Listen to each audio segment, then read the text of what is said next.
말씀 나눌 준비 되셨나요? 네, 그러면 우리 어깨를 좀 펴시고 뭐 밑에 보실 거 별로 없으시니까 좀 못생겼더라도 제 얼굴을 좀 쳐다봐 주시고 말씀을 좀 나누십시다.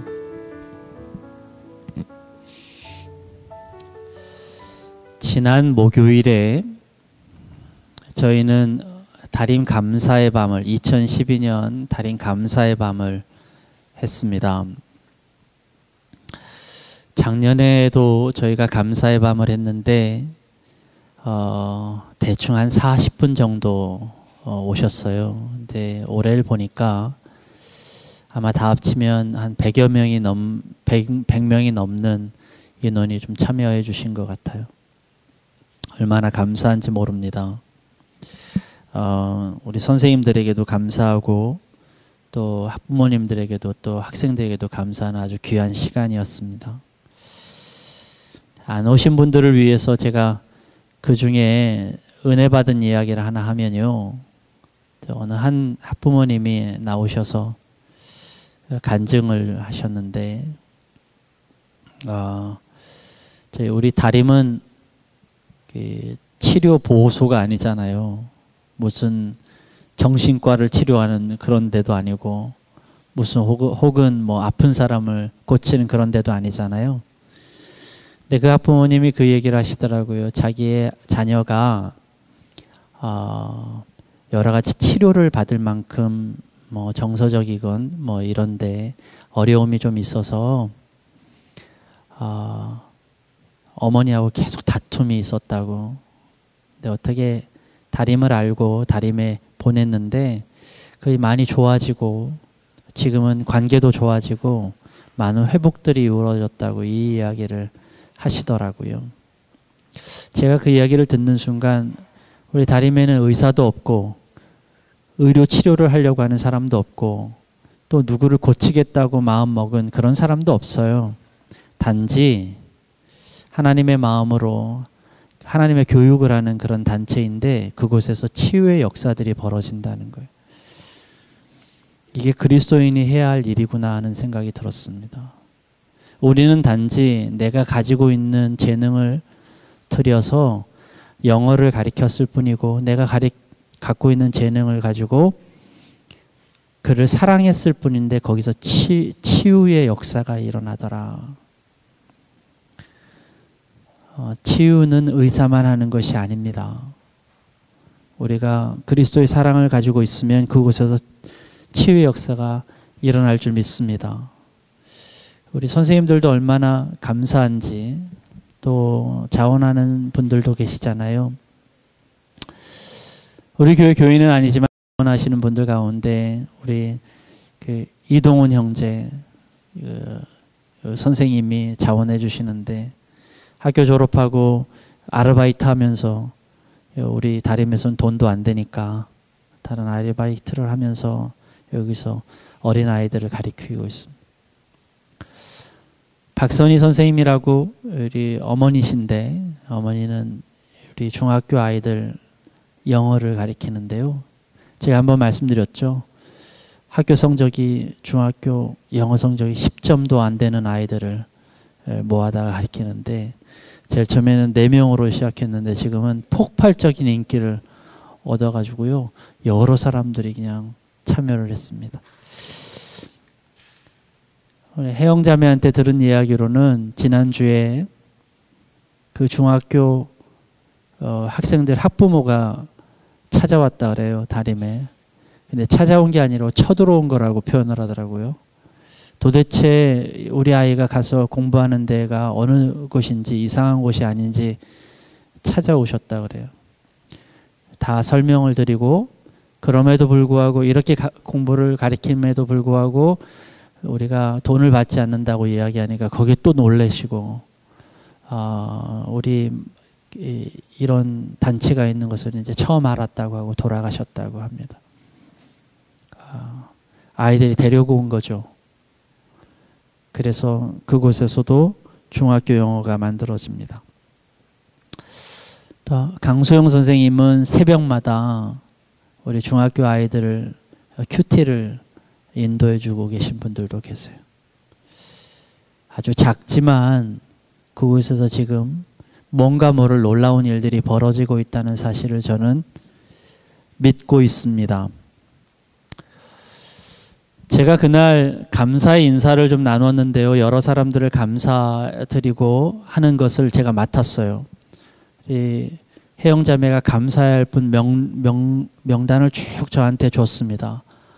한 20분류가 20가지 이상이 되었어요. 그걸 제가 감사를 해야 되는데 제대로 다 감사를 하지 못하고 내려왔습니다. 왜냐하면 도대체 제가 무슨 말을 하는지 정신이 없었거든요.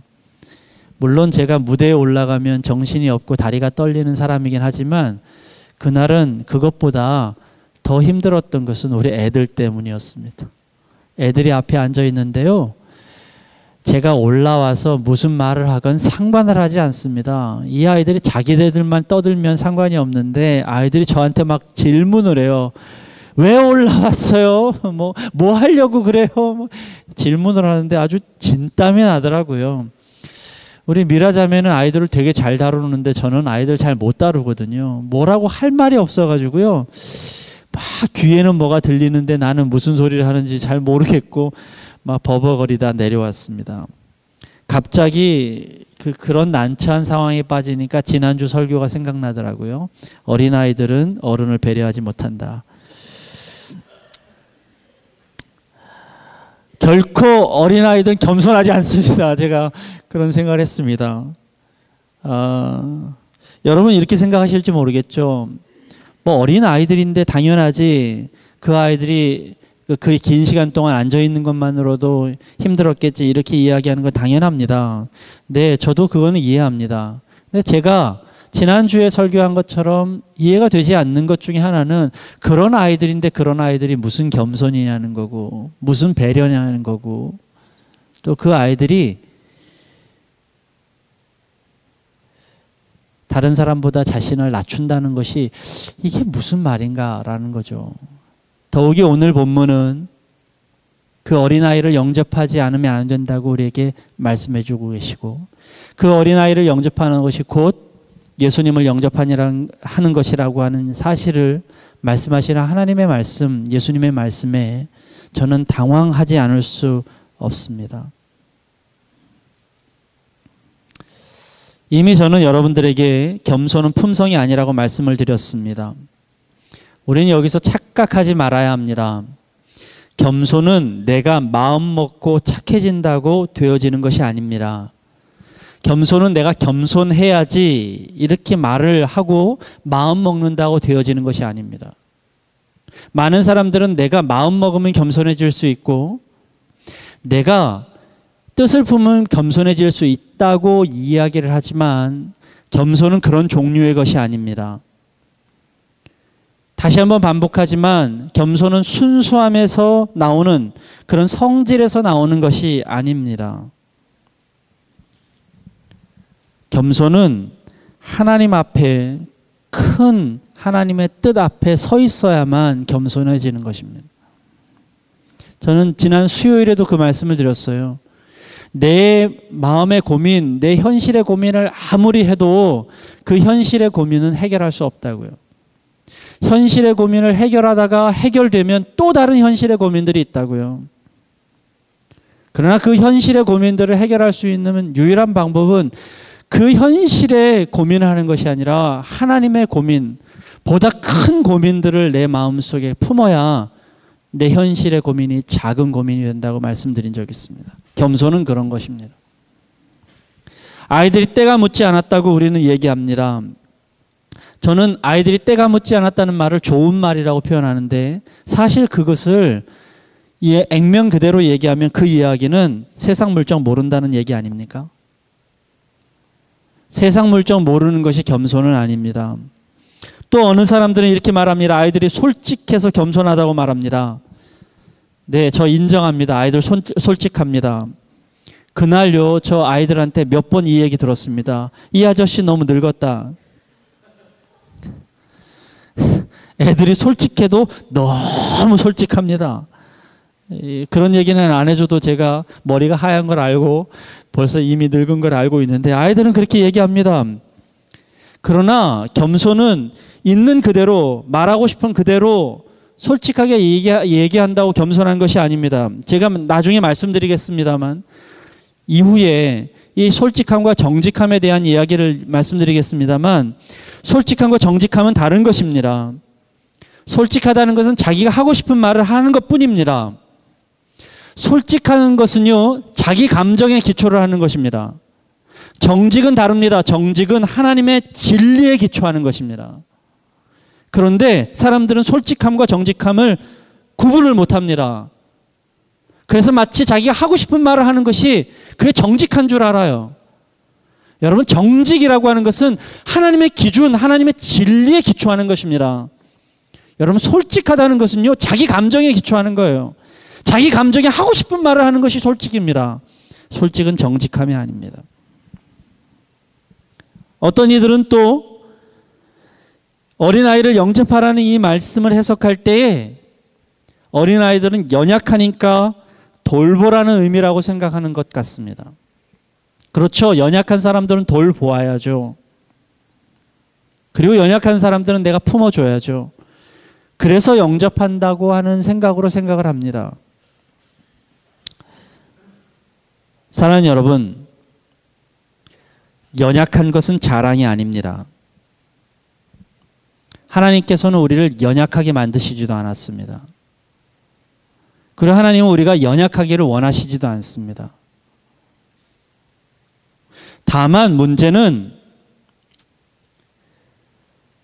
연약이 아니고 있는 힘을 쓰지 않는 것입니다.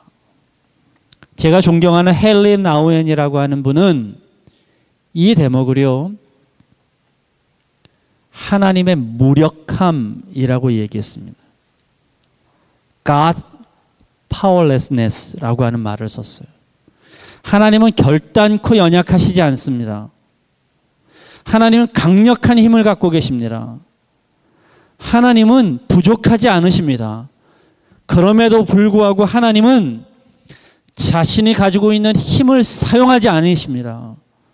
만약에 하나님께서 힘을 사용하셨으면 우리는 하나님 앞에 결단코 쓸 수 없는 존재입니다.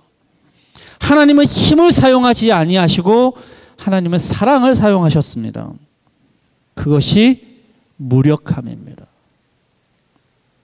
하나님께서 힘을 사용하시지 않아서 여러분 하나님을 얕보십니까?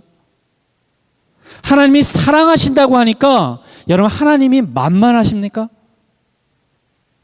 하나님께서 여러분들을 다 이해하신다고 하니까 여러분들은 그냥 죄 지어도 괜찮습니까?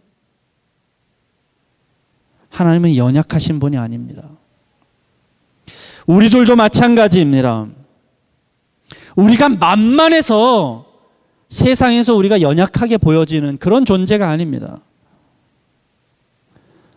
우리는 세상을 뒤집을 수 있는 힘도 갖고 있지만 그런 권세도 있지만 우리에게 하나님께서 사랑하라고 하셨기 때문에 우리가 사랑하는 것입니다.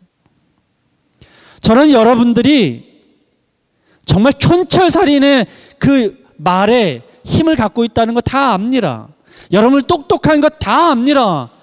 그러나 하나님께서는 여러분에게 내가 똑똑해도 말을 기가 막히게 잘해서 사람들을 꼬꾸러뜨릴 능력이 있어도 그걸 사용하지 아니하시고 사용하지 말고 내가 준 사랑을 사용하라고 그렇게 세운 여러분이라는 것을 나는 믿습니다. 그러기 때문에 여러분이 연약한 존재가 아니에요.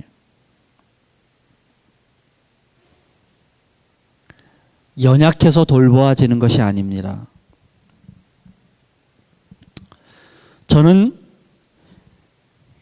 낮은 곳으로 향하는 사람들을 보게 됩니다.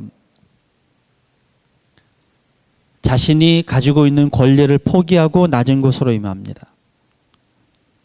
그런데 낮은 곳으로 향하더라도 낮은 곳으로 가는 사람 두 종류가 있습니다. 하나는 어쩔 수 없이 낮은 곳에 가는 사람이 있고 하나는 자발적으로 낮은 곳에 가는 사람이 있습니다.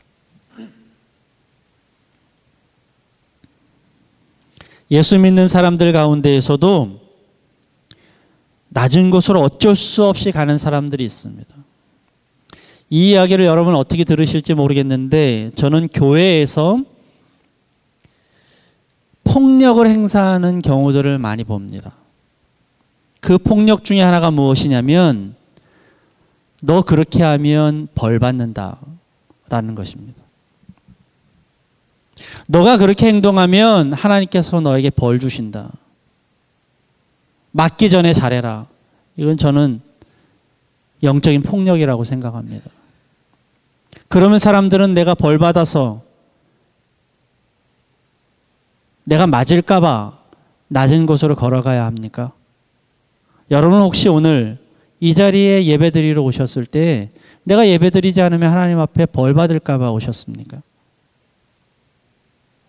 내가 하나님을 믿지 않으면 예배에 빠지면 내 인생이 어그러질까 봐 이 자리에 오셨습니까? 만약에 여러분들이 그러신다면 여러분들은 수동적인 낮은 곳에 가는 사람들입니다. 이 사람들의 공통점이 있습니다. 그들에겐 소망이 있습니다. 수동적으로 벌을 받을까 봐 낮은 곳에 임하는 사람, 예배하는 사람들은 꿈을 갖고 있는데 어떤 꿈이냐면 내가 벌만 받지 않는다면 내가 이 자리에 오지 않겠다. 이 소망이 있습니다. 내가 벌만 받지 않는다면 내가 낮은 자리에 임하지 않겠다. 내가 가능하다면 낮은 곳에 가지 않겠다라는 소망을 갖고 있습니다. 그렇지 않습니까? 그러나 자발적으로 가는 사람들은 다릅니다. 자발적으로 가는 사람들의 소망이 있습니다. 그들의 꿈이 있습니다. 그들은 상황이 어떻게 되든 내가 가는 곳은 낮은 곳이다. 상황이 어떻게 되든 누가 뭐라 그러든 나의 사명은 그 십자가의 길이다 라고 하고 가는 사람들입니다. 똑같이 낮은 곳으로 가는 것 같지만 그들의 꿈이 다릅니다. 그들의 소망이 다릅니다. 여러분들의 소망은 어떻습니까? 오늘도 이 자리에 앉아 있으면서 여러분들의 소망은 예배였습니까? 아니면 예배 드리러 오지 않으면 안 되는 그거였습니까? 여러분 소망은 하나님을 만나는 것이었습니까? 아니면 가족이 오니까 오는 것입니까? 똑같이 이 자리에 앉아 있지만 중심을 보시는 하나님의 눈에는 결코 똑같지 않음을 여러분 기억하십시오. 하나님은 연약하시지 않습니다. 지금도 여러분들을 봐주고 계시지만 하나님은 결단코 인식하지 않으시는 하나님이 아니십니다. 중심을 보시는 하나님이십니다. 가난한 사람들이 있습니다. 똑같이 가난하지만 수동적으로 가난한 사람이 있고 자발적으로 가난한 사람들이 있습니다. 그들의 힘은 완전히 다른 것입니다. 겸손은 결코 연약하지 않습니다. 낮은 자리에 임하는 사람은 오히려 그것이 능력입니다.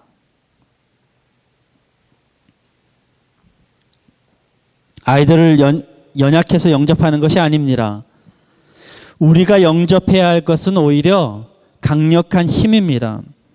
하나님의 무력함처럼 자발적인 십자가를 지는 힘, 그것이 우리가 영접해야 할 것입니다. 제가 존경하는 고든 코스비 목사님이 담임을 하시는 워싱턴 DC의 세이비어 교회라는 교회가 있습니다. 제가 여러 차례 이 교회에 대한 얘기를 여러분들에게 했기 때문에, 그리고 제가 교회를 꿈꾸고 교회를 시작할 때부터 지금까지 앞으로도 이끌어지는 교회가 이분의 철학과 밀접한 관계가 있기 때문에 또 말씀을 드립니다. 그 교회에 교회 강령이 있어요. 그 교회 강령 중에 하나가 무엇이냐면 세이비어 교회, 우리 교회가 워싱턴 DC에 있는 동안에 우리가 해야 할 일은 컬럼비아가, 워싱턴 DC의 컬럼비아가의 두 블록, 그들이 있는 그 두 블록 안에는 돈이 없어서 밥을 굶거나, 돈이 없어서 치료를 받지 못하거나, 돈이 없어서 교육받지 못하는 사람들은 결코 있을 수 없다. 그것이 우리 교회가 있는 사명이기 때문이다 라는 것입니다.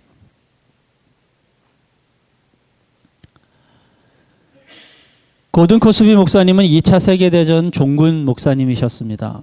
그가 2차 세계대전 이후에 교회를 개척할 때에 그는 유명한 분이셨습니다. 뉴욕에 있는 록펠러 재단에서 그에게 수백만 달러를 지원했습니다. 교회를 개척하기 위해서. 큰 교회를 짓도록 그에게 지원을 했습니다. 그러나 고든 코스비 목사님은 록펠러의 재단에 돈을 받지 않았습니다. 다시 돌려주었습니다. 그리고 그는 건물 없는 교회를 시작했습니다. 그것이 60년 전의 일입니다. 그런데 60년이 되어진 이 교회가 꿈이요, 고작 마을 2블럭이에요. 그 2블럭 안에 있는 사람이 고작 굶지 않는 사람, 교육받지 않는 사람은 우리가 그의 사역을 하겠다 이거였어요. 여러분, 이런 꿈을 꾸는 사람들을 보면 어떻게 보이십니까? 뭐 보잘것없어 보이지 않습니까? 몇 해 전서부터, 아니 뭐 10년은 된 것 같아요. 13년 전서부터 한국 교회에서는 이런 유행이 생겼습니다. 미국 10대 교회 탐방 뭐 이런 목회자들이 그런 유행이 있었습니다. 저는 왜 이런 짓을 하는지 이해가 가지 않습니다. 도대체 목사님들이 거기 가가지고 교회를 탐방하면 무엇을 보겠다고, 그래서 보는 것이 교회 건물 큰 것이고 교회에서 어떤 플랜카드 건 것이고 어떤 시스템을 쓰는가 이것만 배워옵니다. 그래서 목사님들이 눈이 높아져서 와요. 사실 이러니까 비난같이 들리네요. 저는 못 가서 서운하다는 그런 식으로 들리네요. 제가 얘기하려고 하는 건 그게 아니고요. 10여 년 전에는 이 세이비어 교회도 그 목사님들이 둘러보는 교회 중에 하나였습니다. 그 정도로 이 목사님이 영향력이 있고 교회가 영향력이 있는 거예요. 그런데 놀랍게 어느 순간부터 그 교회가 빠졌습니다. 빠진 이유가 뭐냐면 그 교회를 보고 온 한국교회 목회자들이 모여서 목회 세미나를 하는데 뭐냐면 내가 수많은 교회의 성공 사례를 보았고 한 교회의 실패 사례를 보고 왔다. 실패 사례가 그 세이비어 교회였어요. 왜냐하면 그 교회가 60년이 되었는데 건물이 없어요. 조그마한 카페테리아에서 예배를 드리는데 교회의 수가 100명이 채 되지도 않습니다. 한국교회 목사님들이 보기에 그 교회가 60년이 됐다는데, 아니 100명도 되지 않은 교인들을 가지고 있는 그 교회가 무슨 성공한 교회냐 이랬다는 거예요. 많은 사람들이 원대한 꿈을 꿉니다. 교회를 세우면 비전 계획서 같은 걸 세웁니다. 뭐 2020 프로젝트 뭐 이런 것들을 합니다. 그러면서 내가 20년 후에는 몇천 명을, 몇만 명을 이런 꿈을 꿉니다. 그런데 그런 교회의 꿈을 갖고 있는 목회자들이 60년이 지난 교회가 고작 100명이라니, 60년이 지났는데 고작 조그마한 카페테리아에서 예배를 드린다니, 그들의 꿈이 고작 2블럭이라니 얼마나 하찮았겠습니까?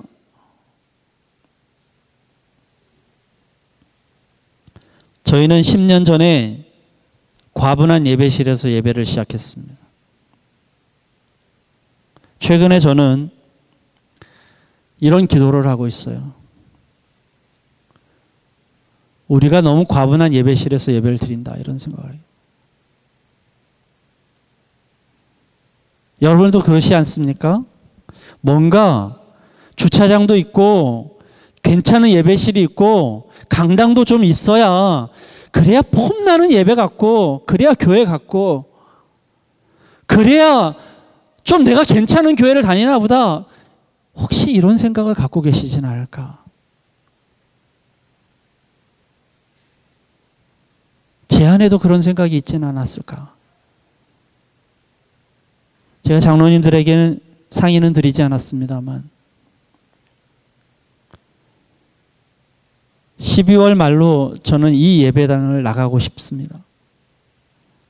그리고 저희들에게 허락한 아주 작은 공간에 불편하더라도 그곳에서 예배를 하고 싶다는 생각이 들었어요.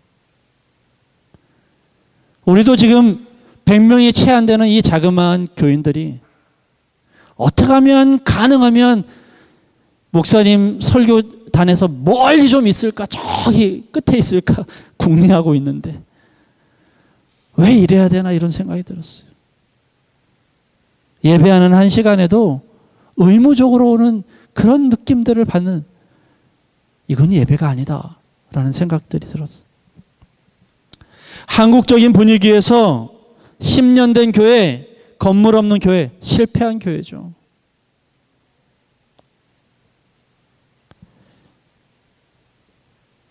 아무리 믿음이 좋고 아무리 좋은 생각을 하여도 그의 집이 초라한 집이고 그의 삶이 가난한 삶이라면 사람들은 그 믿음 보지 않습니다. 그냥 실패했다고 생각합니다. 혹시 여러분도 그러십니까?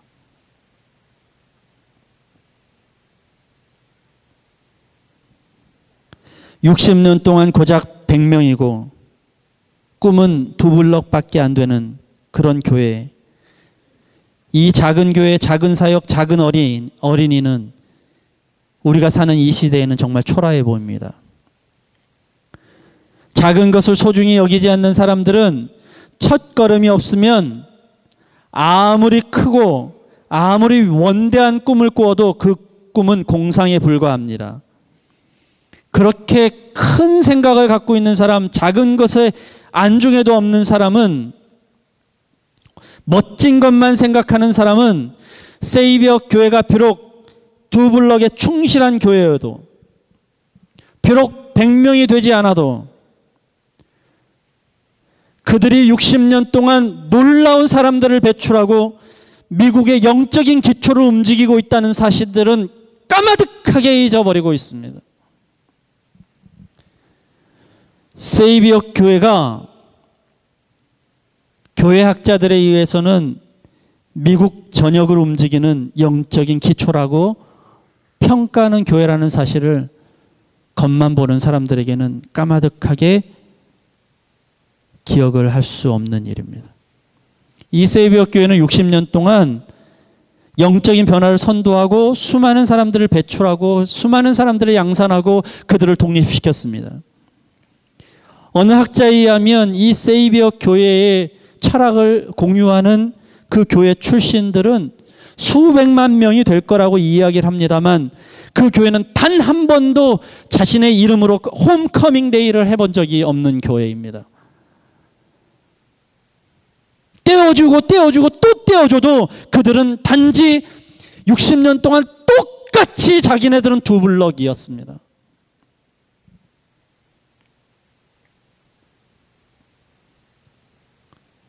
원대한 꿈을 갖고 있는 사람들은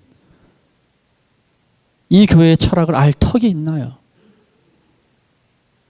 이 교회가 꿈꾸고 있는 그 작은 것의 그 꿈을 알 턱이 있을까요? 저희들 얘기여서 죄송합니다만 용서를 하시면 말씀드리겠습니다. 저희는 지난주에 추수감사 주일을 드렸습니다. 그리고 추수감사 헌금을 했는데 아시다시피 저희 교회는 헌금 강요를 안 하기 때문에 추수감사 헌금을 하는지 안 하는지도 여러분 잘 몰랐을 것입니다. 그러나 저희들은 10년 동안 한 해도 빠짐없이 추수감사 헌금은 어떤 어려움이 있어도 전액 외부로 다 지출을 했습니다. 작년까지 그렇게 했는데 저는 올해는 좀 생각이 달랐어요. 올해는 좀 장소를 옮기는데 사용하면 좋겠다라는 생각을 했는데 이 생각을 여러분들한테 대놓고 얘기할 수가 없었습니다. 제가 한 번도 헌금에 대해서 이렇게 해 주십시오 한 적이 없었기 때문이죠. 그러나 지지난주에 저는 청년 목장을 다 모았습니다. 그리고 청년 목장 사람들에게 얘기했습니다. 이 교회의 주인은 너희들이다. 물론 하나님 주인이시지만 너희들이 세운 교회다. 너희들이 10년 동안 함께한 교회다. 어른들에게 짐을 지우지 말자. 최선을 다해서 우리 헌금을 해달라. 한 달 전에 얘기한 것도 아니고 딱 일주일 전에 얘기했습니다. 뭐 한 달 전에 얘기한다고 돈이 더 커지는 것도 아니고 하루 전에 얘기한다고 돈이 줄어드는 것도 아닌 것을 제가 압니다. 마음이 있으면 하는 것이다. 고민하지 말고 주어진 것만 하자. 단돈 10,000원이라도 하자라고 얘기했습니다. 물론 어른들에게는 제가 말씀드리지 않았죠. 지난주에 헌금이 들어왔는데 700만 원 가까이 들어왔습니다. 저는 헌금 봉투를 보고 가슴이 먹먹했습니다. 제가 감사헌금 적어주시는 것들은 제가 읽지만 헌금을 누가 얼마 했는지를 저는 전혀 보지 않습니다. 여러분들이 헌금을 얼마 했는지 제가 전혀 몰라요. 목사가 그것을 다 알아야 된다고 이렇게 이야기하시는 분들도 계시지만 저는 그냥 몰라도 된다고 생각하기 때문에 저는 이때까지 보지 않았습니다. 지난주에 저는 추수감사헌금은 일일이 제가 다 보았어요. 명단들을요. 제가 눈물이 났어요. 어린 청년들, 벌이가 없는 청년들인데 그들이 수십만 원씩 했어요. 한 청년 부부는 제가 그 가정이 지금 굉장히 안 좋은 것을 제가 알고 있는데, 어려운 것을 제가 알고 있는데 200만 원을 헌금을 다 했더라고요. 제가 이렇게 이야기하는 것을요, 다른 분들이 들으면 무슨 반상회 하느냐고 얘기할지도 몰라요. 구역 식구들이 헌금해도 그만큼은 나오겠다. 다른 교회는 그럴지도 모릅니다. 그러나 저는 이 돈이 얼마나 값진 돈인 줄 압니다. 여러분, 쌀 한 톨의 무게가 얼마나 될까요? 몇 그램이나 될까요? 그걸 재는 것이 의미가 있을까요? 그러나 쌀 한 톨이 모여서 밥이 되고 그 밥을 먹는 사람이 일을 하고 그 일을 하는 사람이 세상을 바꾸는 것입니다. 어떤 사람이 이랬겠죠. 이런 사람이 있었을 것입니다. 아마 저만 그랬을지도 모르지만 내가 헌금을 하고 싶은데 내가 가지고 있는 돈이 10,000원밖에 없어요. 20,000원밖에 없어요. 몇천 원밖에 없어요. 이걸 꼴랑 내느니 차라리 안 내고도 만다. 이런 사람이 있었을지 모릅니다. 혹시 여러분들 그러십니까? 만약에 여러분이 그러셨다면 여러분은 뭔가를 잘못 아는 것입니다. 하나님은 잘못 믿는 것입니다. 하나님은 그것을 받으십니다. 가장 작은 것, 그것을 받으십니다. 어린아이를 영접하라고 하는 그 어린아이, 그건 나에게 가장 작은 것입니다.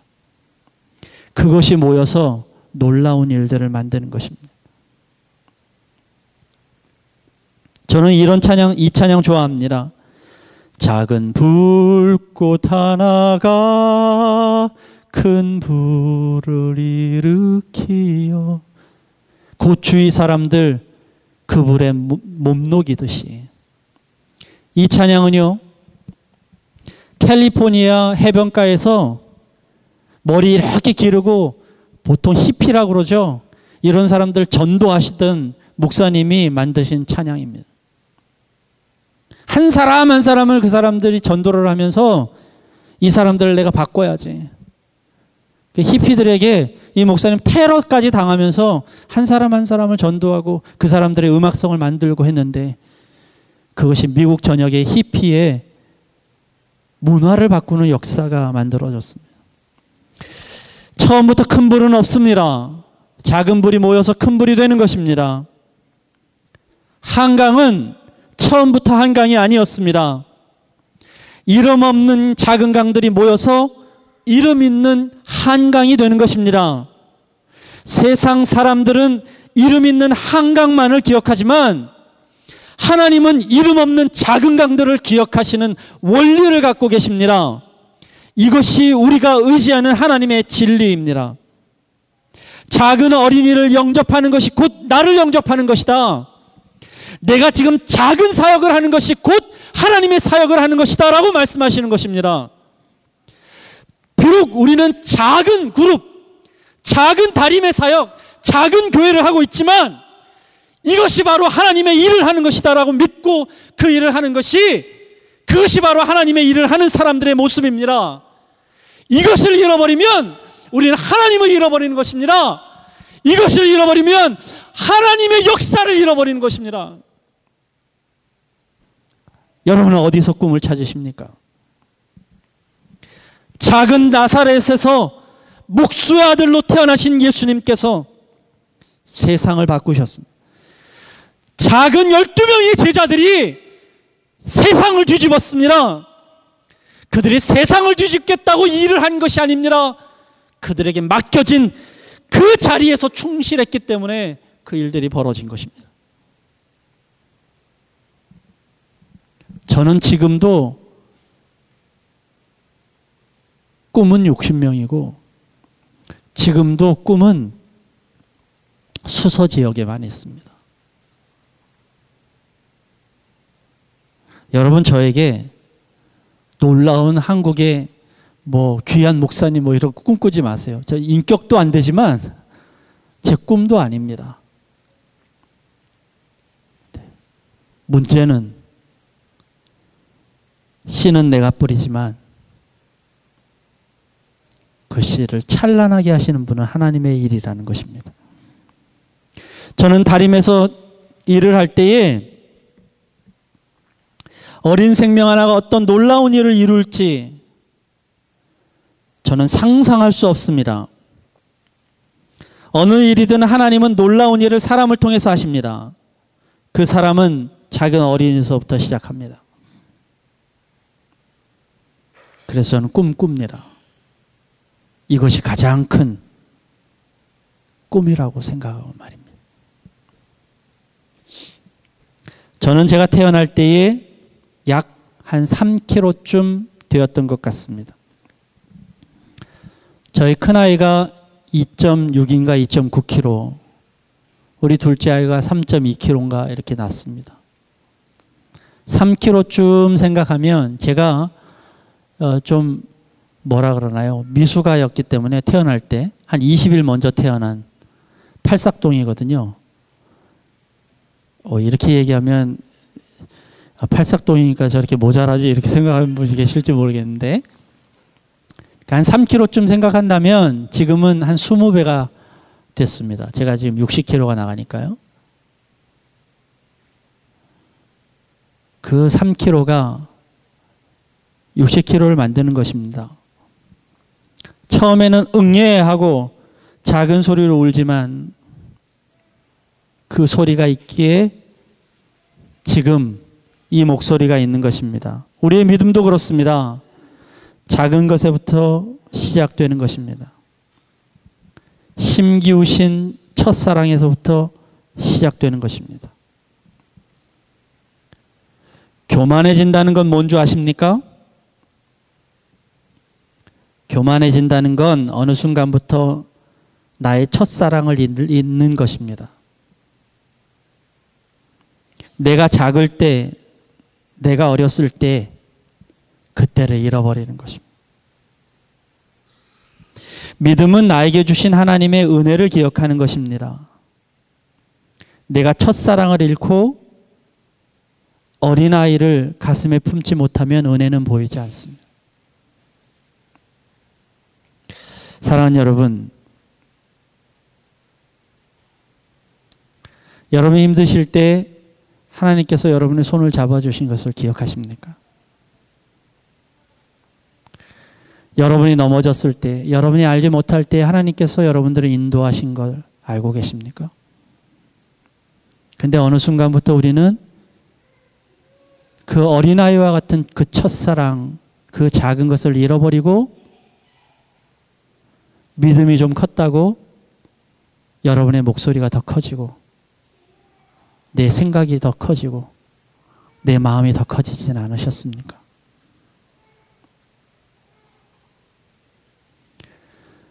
나에게 처음 주신 그 사랑, 그 사랑이 겨서 눈물을 흘렸을 때 모든 것을 다 가진 것처럼 생각했던 때가 여러분 있지 않습니까? 근데 어느 순간부터 여러분은 이제 뭐가 그렇게 부족하다고 그렇게 불평하고 불만을 나타내고 이렇게 변하지는 않으셨습니까? 내 속에 작은 아이가 자라나야 성장하는 것입니다. 그때를 꿈꾸지 못하면, 그때를 기억하지 못하면 우리 하나님의 은혜를 기억하지 못합니다. 야고보 기자가 말했습니다. 아주 작은 불이 큰 숲을 태운다고요. 여러분에게 맡기신 아무리 하찮은 것이어도 그것을 여러분은 사랑하고 그것을 소중히 여기고 그것에 충실할 때에 하나님께서 그 일들을 하십니다. 나는 맡겨주신 그 일을 최선을 다해 하는 거예요. 그리고 그 다음의 일은, 놀라운 일은 하나님이 하시는 겁니다. 하나님이 하실 일까지 내가 생각하는 것은 그것을 탐욕이라고 하는 거예요. 오늘 나에게 맡겨주신 것, 오늘 나에게 주어진 작은 불, 그것이 아무것도 아닌 것 같아도 그 작은 불이 굉장히 큰 숲을 태울 수 있는 능력이 되는 것입니다. 그것을 믿고 오늘도 여러분에게 처음 심어주신 그 사랑에 집중하는 여러분이 되시기를 주님의 이름으로 기도드립니다. 기도하겠습니다.